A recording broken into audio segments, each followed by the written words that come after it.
Hi Taurus, welcome to the full moon reading for July 20th, 21st, beginning July 2021st, depending on where you are in the world, 2024. Full moons are closing out cycles, and it looks like you are closing out a difficult one here, but for the good. The direction this reading is going in is number 4, events, and it's conflict, but it's reversed. Yay. So, I think you can breathe a sigh of relief. This is an indication that finally things are starting to settle down. The seas are calming, right? As you can see, it's reversed. And the conflict seems to be coming to an end now if you've been dealing with something. So it is a moon where we're wrapping things up and things seem to be calming down for you. It can even be in response. So it can be external, it can be internal. It can be people who are around you, or things that were shifting are finally starting to find a plateau. People's attitudes may be changing. If it's your own inner energy, you can be more self-empowered or peaceful from within. You're being asked to remain centered and to let yourself kind of relax into this time with some clarity and some appreciation for what you've learned through this conflict.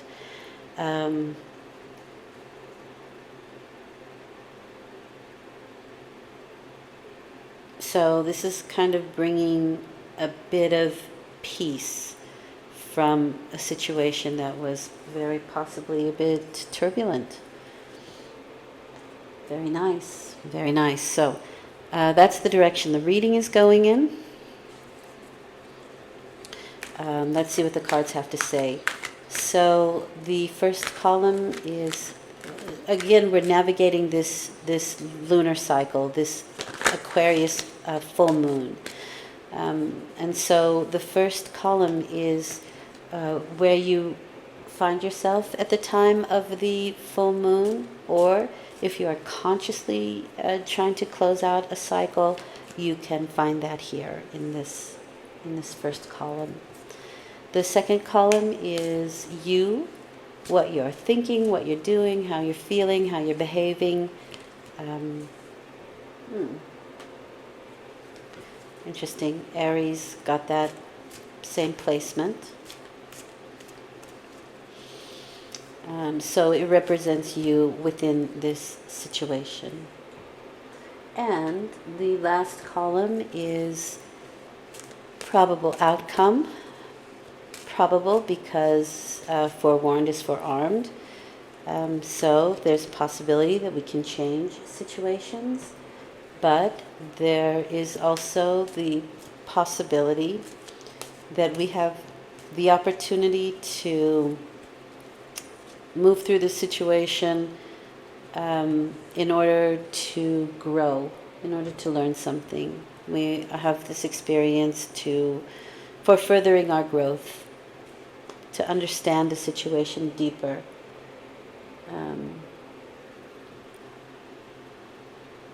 I find it interesting. I was watching, somebody had it on. It was the old series Kung Fu with, what's his name? David Carradine.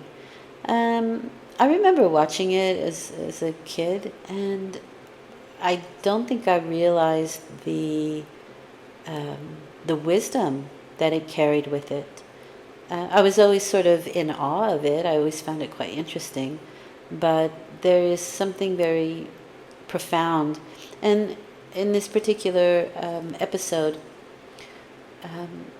the Shaolin monk was talking to Cain, and he was telling him that the soul doesn't record time, it records growth.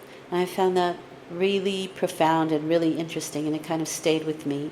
And I think that's what our existence is about. That's my belief. I do feel that very deeply. And that's what I mean by this here with the outcome card. What kind of growth can we record from conflict that is now calming down? And therein lies the necessity of the conflict in the first place. So if we look for that, if we find that within our situation, our soul can record that growth. We can grow from it. We can be better people from it. The first column, you have some victory within group situations, and this is very group oriented. Now, this is your daily life, the Ten of Pentacles. It's just things that happen on a daily life, right? It's people that you see on a daily basis, the people that you talk to, bosses, colleagues, family, friends, the girl behind the counter, whatever. And it can be a lot of communication happening. It can also be victory in financial negotiations or negotiations of all kinds where matter is concerned, right? It's the Pentacles, so it's usually material. So for some people, for some lucky people, there can be inheritance there because it's a group, right? Both, even this is victory in group situations, and here you have a community. And so there is a victorious energy here where that's concerned.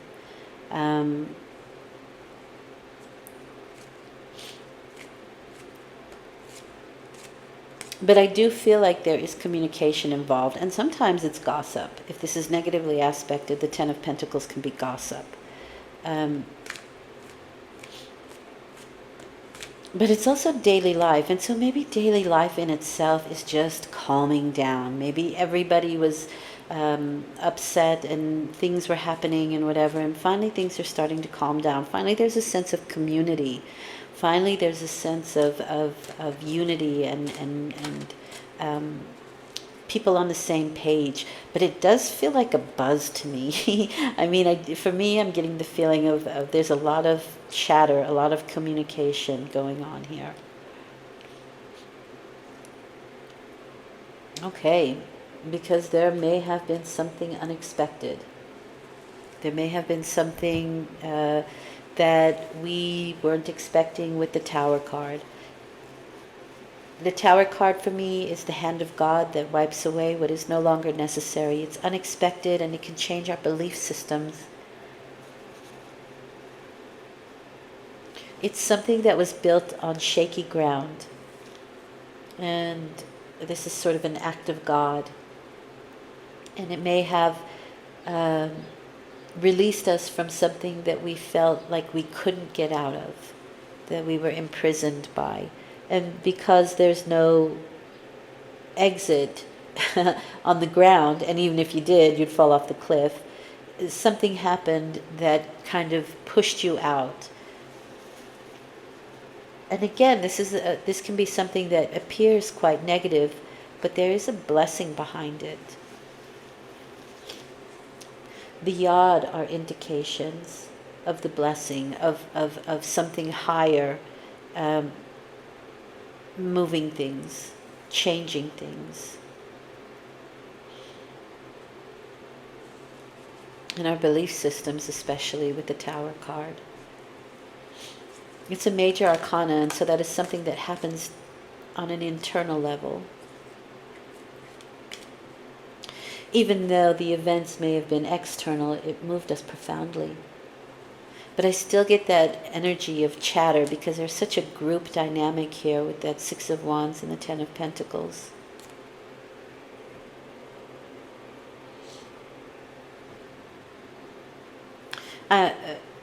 Oddly enough, for some people, this can even be the events of July 13th with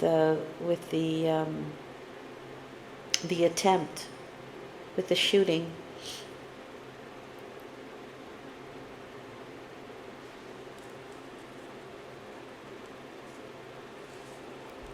But there's very much a feeling of group think, collective consciousness even.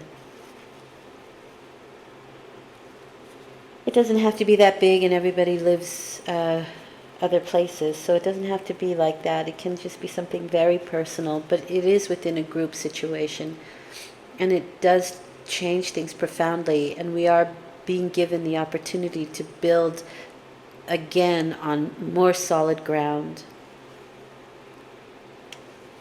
You're behaving like a Page of Wands and the Seven of Cups. So the Page of Wands is associated with Sagittarius for me, and this is a very philosophical energy. It's a very expansive energy. This is my student card, so there is definitely something to be learned here.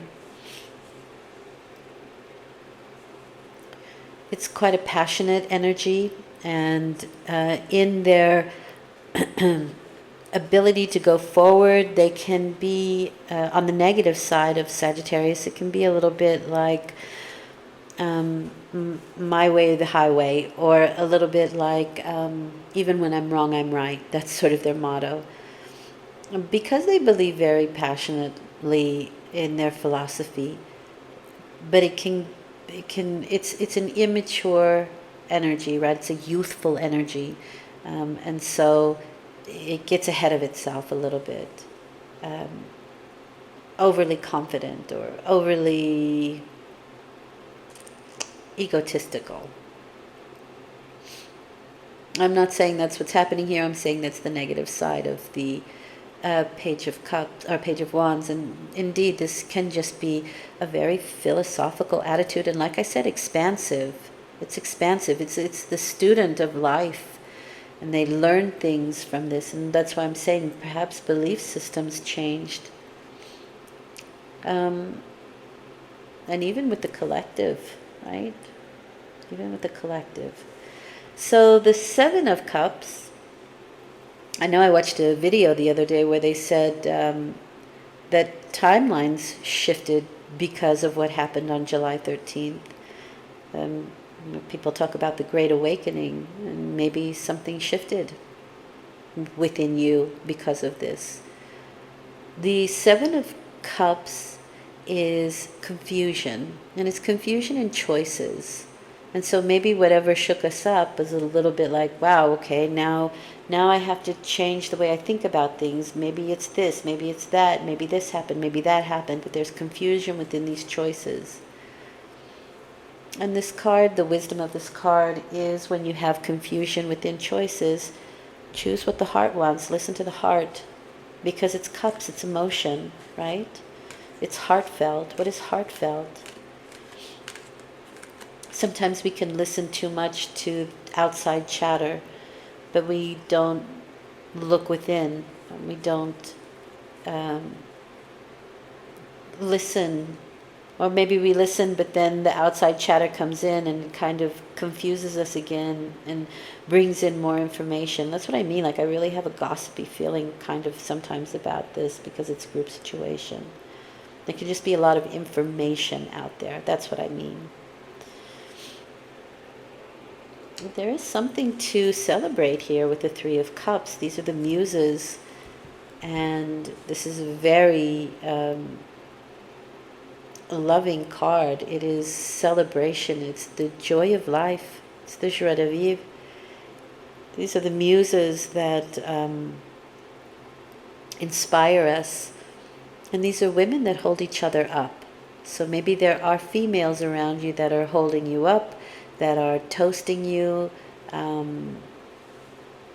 that are encouraging you, that are helping you with choices to make, or just kind of getting you out of your head a little bit and saying, you know, let's go hang out, let's go into nature, let's have a drink.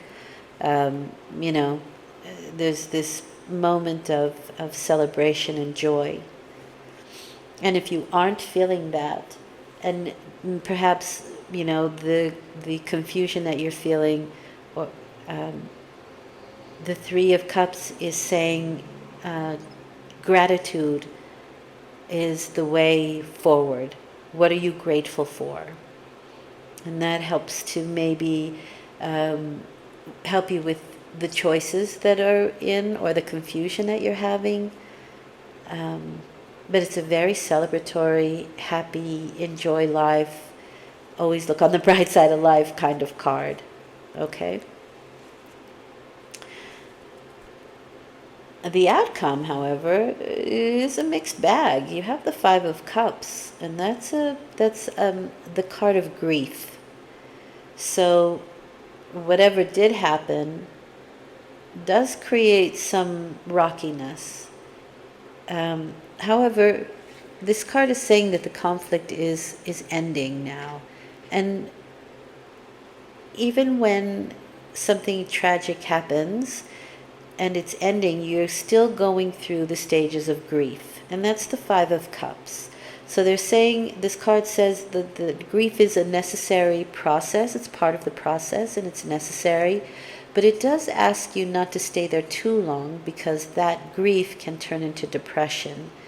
And so the card asks you to pivot and to see what is still good in the situation and use that, right, as a lift-off point for inspired energy, for enjoying life. Do not look too long on what is spilled, on what went wrong, but find the growth in it, find the meaning of it, find the lesson of it, and look to see what is still good. That's the meaning of that card. The Page of Swords is associated with Taurus, actually, for me, and this is my detective card. And so we might kind of be looking into situations, and maybe when we do, we might not be too happy with what we find. But there is this feeling of trying to clear the confusion and the thoughts that we're having. Now, there may be a Page of Swords that you're grieving in this instance. That can be for somebody, not everybody, but there can be a young person or somebody at a distance who is a bit of a thinker, that is possibly going through some emotional imbalance, or you are going through some emotional imbalance for them. But it's also, like I said, the card of wanting to clear your thoughts, wanting to clear those questions in your mind, and so you dig and you look for information. And you find it. That's lovely. This is my Yes card. It is clarity. It's action through clarity. We get that information. We clear those clouds in our mind, and we come out triumphant and secure with that Ace of Swords. So conflict is over. We find that clarity. We find what we're looking for. This is my Yes card. We may be giving a yes answer to something, but we find that clarity and we take action because of it. The Ace of Swords is a new action that we're going to take, but again, we take it through clarity. We take it because we're informed and we've learned something, and now we're ready for action. Wow. That's really a nice card to end on. It is my winter timing card, so for some people, maybe you're going to be taking action towards something happening in the winter, or you're taking action in the winter time, and maybe you're just planning it, or giving the yes answer, and perhaps in the winter time it's going to actually take place.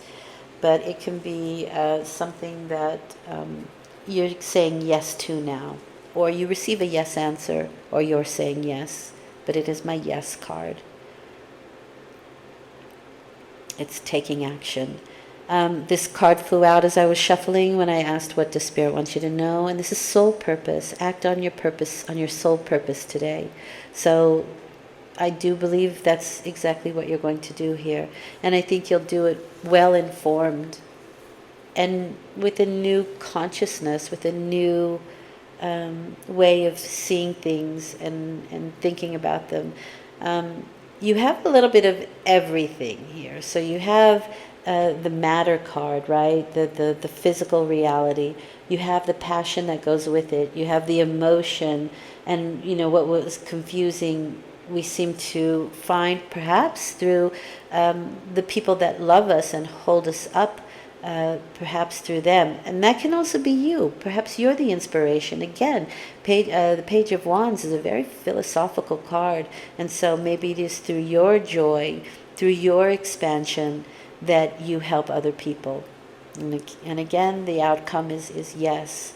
And there's still something, of course, with that Five of Cups that we are overcoming, I would say. Okay. I hope this has been helpful. Thank you for listening. I will return in 2 weeks with a new moon reading. Until then, take very good care, and your viewage is appreciated. Bye for now.